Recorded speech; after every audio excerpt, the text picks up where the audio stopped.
Pourquoi en Afrique, les banques n'offrent pas vraiment du prêt aux entreprises?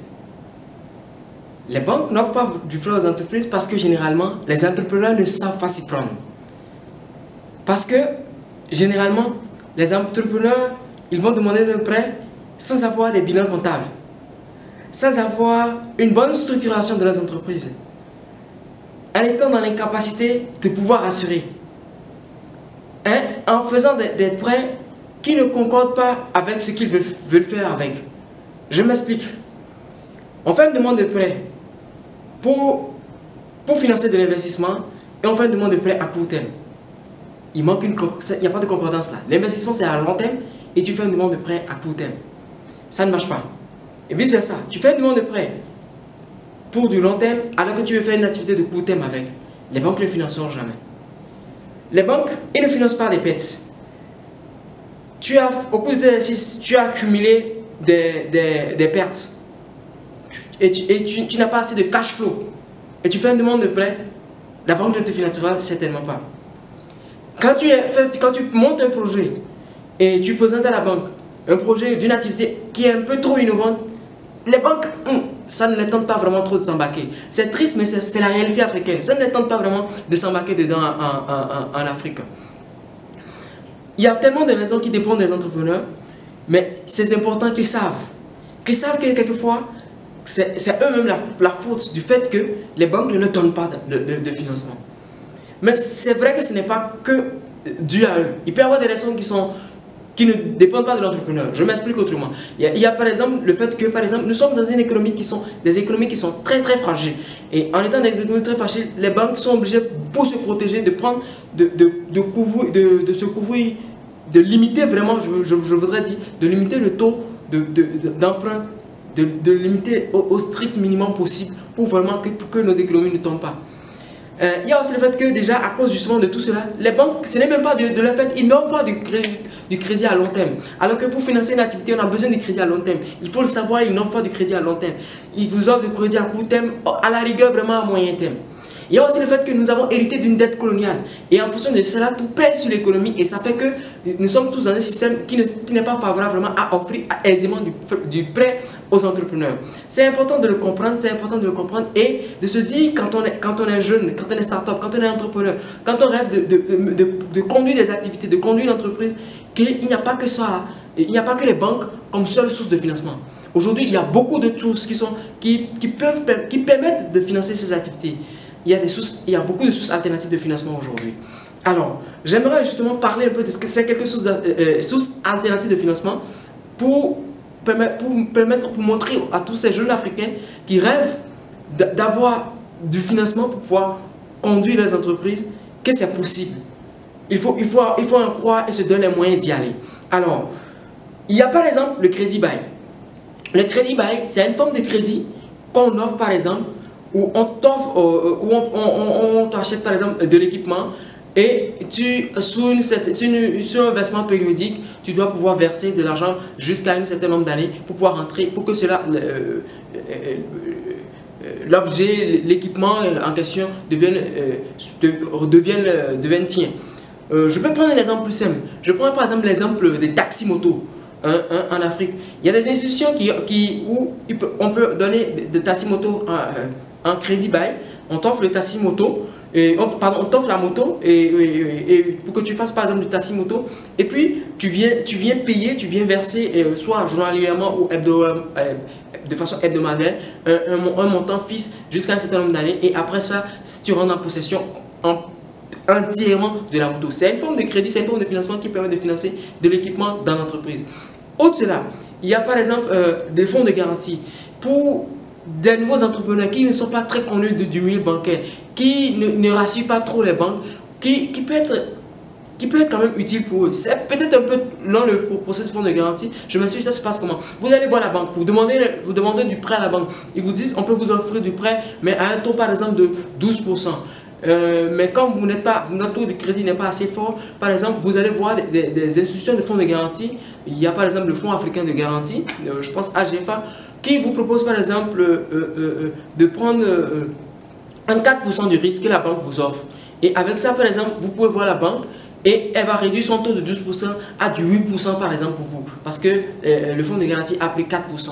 Et ça permet par exemple d'avoir du financement. C'est vrai que c'est pas peut-être l'une des meilleures formes de financement, mais cela pourrait être une forme de financement. Il y a aussi le crowdfunding, qui est du socio-financement ou du financement participatif, qui est aujourd'hui très prisé par la jeunesse, par les startups, surtout dans le monde milieu occidental, oui, chez les occidentaux. En fait, c'est quoi? C'est ce qu'on retrouve aujourd'hui sur Internet. Quelqu'un a une idée, il vient, il propose son idée, il vend son idée, ceux qui intéressent, il donne du financement, il finance. C'est vrai qu'en Afrique francophone aujourd'hui, ce n'est pas encore vraiment ça. Cette forme de financement n'a pas encore vraiment pris corps, tout simplement parce que ça prend aussi des règlements, etc., que nos États n'ont pas encore pris le soin de vraiment bien mettre, et ce n'est pas encore bien ancré en milieu francophone. Mais par contre, en milieu anglophone, c'est déjà assez ancré, ils sont déjà assez en avant. Dans des pays comme la Tanzanie, le Rwanda, l'Afrique du Sud, ainsi de suite. Ces pays-là, ils ont par exemple eu au total en 2015 près de 100 millions de dollars pour ce forme de financement. Alors, autre de cela aussi, il y a la mésofinance. La mésofinance qui peut être l'une des belles façons de financer des très petites entreprises ou probablement aussi quelquefois des PME. Ça se passe comment pour les institutions de mésofinance? C'est des institutions auxquelles quand ils vous offrent le prêt, quand vous accordent le crédit, ils ne vous laissent pas seul. Ils sont là, ils vous accompagnent, ils vous suivent. Ils sont avec vous. Et ils ne vous donnent même pas tout l'argent d'un coup. Ils vous donnent l'argent progressivement, dépendamment des étapes où on est. Quand on est au début, quand on est soit à la maturation, à la croissance, il n'est pas à l'étape à laquelle on est, ils vous donnent progressivement les chèques pour aller. Et ça permet pour des petites entreprises de pouvoir mieux se prendre en charge, mieux se gérer et mieux conduire des crédits, mieux conduire généralement du crédit bancaire ainsi. Et à cela aussi, il faut savoir que les institutions de microfinance peuvent offrir des crédits jusqu'à des sommes de 65 millions de francs CFA. C'est quand même pas peu, c'est quand même beaucoup. Et il y a tellement d'institutions de microfinance en Afrique subsaharienne. Il y en a beaucoup, il faut s'y renseigner, il faut y connaître, il faut aller vers, il faut s'apprêter, il faut avoir des exercices comptables bien faits et il faut les présenter. Outre cela aussi, on peut avoir, par exemple aujourd'hui, le private equity, qui est une forme de capital privé, où tu as des institutions qui offrent du crédit, qui font du private equity. Il y a beaucoup d'institutions qui sont financées justement par des institutions comme l'Union européenne, pas tous ces gros pays quand même qui assistent les pays sous-développés. Et il y a ces institutions-là, ils cherchent même justement des entreprises prospères, des entreprises qui vont bien et ils analysent vos exercices comptables, vos bilans comptables, etc. Et ils sont prêts à rentrer dans vos capitales. Ils peuvent rentrer dans votre capital, ils peuvent prendre 30, 35, 40% dépendant, mais ils rentrent dans votre capital. Et ensemble, ils travaillent avec vous, ils proposent d'autres choses avec vous, d'autres nouvelles choses. Ils peuvent en cours de route décider par exemple qu'il faut changer de produit. Ça fait par exemple peur aux entrepreneurs parce que vous n'êtes plus le seul propriétaire à bord de votre entreprise. Mais aujourd'hui, il faut que les mentalités évoluent par rapport à ça. On ne peut pas nécessairement être seul à 100% de son entreprise. On peut être seul partiellement. Mais pourvu que l'entreprise ait de la force, puisse pouvoir se prendre en charge et mener à bien son idéal.